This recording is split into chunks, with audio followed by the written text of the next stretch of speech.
We go by what he says and what he said in the campaign. You know, he deserves a B plus. I'm coming home. I'm stopping these wars. But you know, take Syria, for instance. He said that what we need to do is come home.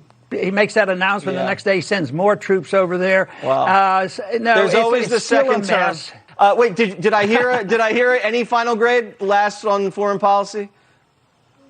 On foreign policy, it's another C minus. Okay. Because C minus is across the board. What he says, though, I'd give him a B. But what happens is we're doing the same old things. We're intervening when we shouldn't be. Hey, welcome back. That's Texas favorite Ron Paul, dad of Senator Rand Paul. Those are his thoughts on grading our president and how he's doing. B on what he says, but Ron Paul says C minus. And for another Texan to give us his rating on what's happening, we bring in the chairman himself, businessman and chairman of the Texas Republican Party, creator of the Keep Texas Red campaign, hashtag Keep Texas Red. James Dickey joins us again from Texas. Hey, James, how are you?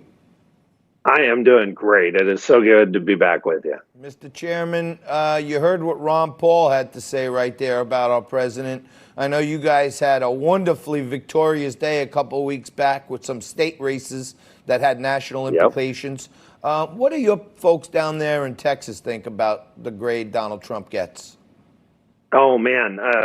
According to the latest polling, he has something like 93% support among Texas Republicans.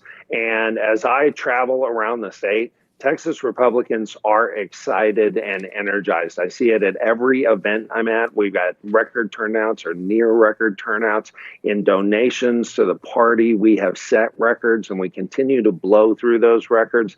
We're seeing teamwork, we're seeing energy, we're seeing excitement, and the more insane the other side gets, the more we're seeing it. I mean, just right now, today starts early voting for our primary, and to give you a feel of the difference in excitement, Texas Democrats who've been claiming they're going to flip Texas, they only have 1,401 candidates on their whole primary across the whole state. We have 3,106.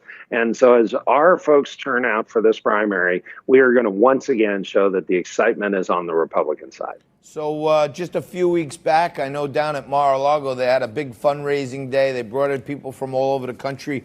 The president raised like $25 million in a day. And I know you guys have a big effort underway now. You're knocking the heck out of them at the ballot box, but now you're going to lay it on with some money there. What's happening on the fundraising front with you guys? So it is exciting. I spent this morning calling folks, and donors were excited and happy to step up. I'm at a fundraising event right now. Folks are turning out in record numbers. To give you a feel for just how much it is, how exciting it is, before I became chairman, the party never had more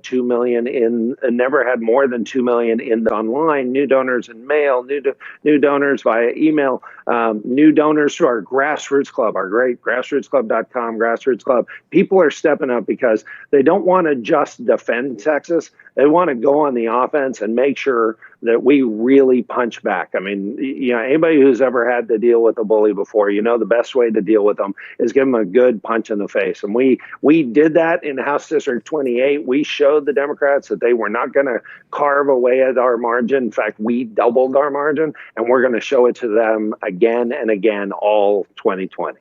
So speaking of punch in the face, it seems like Texas is leading the way on securing our border. Over 80% of Texans believe that there is an immigration problem. And a real punch in the face to our economy is the fact that 63% of non-American illegal immigrant households are on some kind of public assistance program. This has got to be hurting us. How are you guys leading the way down there on securing our border? So we have been leading the way. Texas, when the federal government was under the Obama administration and they wouldn't do their job, the Texas legislature stepped up and started funding hundreds of millions of dollars a year to make sure we did the job that, frankly, the federal government should have been doing. voters here and our folks at the Republican Party of Texas stepped up and said, look, we need to stop these magnets like what you've talked about that encourage illegal immigration. We love people who are immigrate here legally. We've got candidates on the ballot right now who are first generation legal immigrants. We think that's fantastic. What we do not support, and frankly, what we oppose, is somebody who starts their life off in America by breaking the law. That is nothing that we can condone or should condone.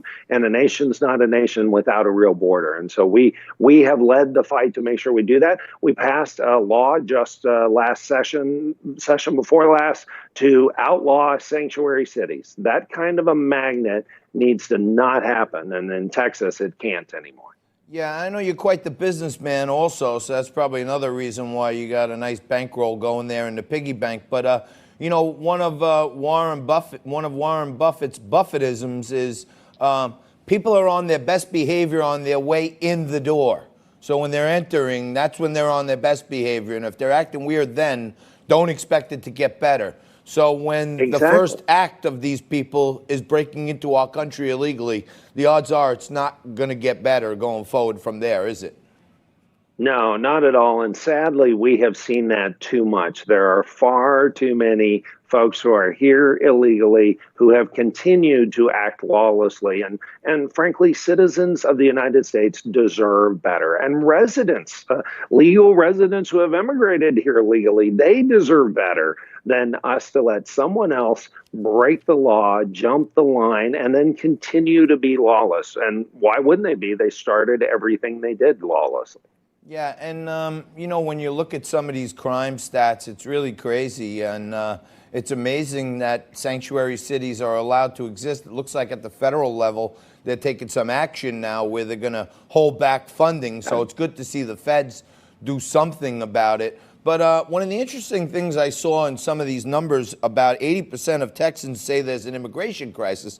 That's not just Republicans. 64% of Democrats in Texas say there's a crisis, and 75% of independents. So when these, you know, Democratic talking points on the left-wing media telling us how Texas could be turned into a blue state, a large plurality of Texans of all political ilk think this immigration thing is a problem.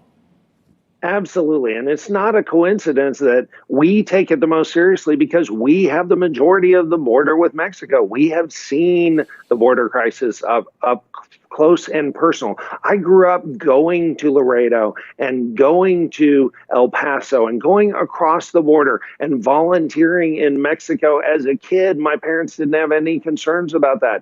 Now I talk to the people who live in those towns, and they used to go over for dinner into Mexico and now can't because the cartels have turned them into lawless areas that are just too dangerous. And that's a tragedy. That's not grace or generosity or kindness to the folks who live there either. So we have to do our job and make sure that we provide a safe environment for everybody who's here. Hey, Mr. Chairman, in our final minute here, I just want to ask you this.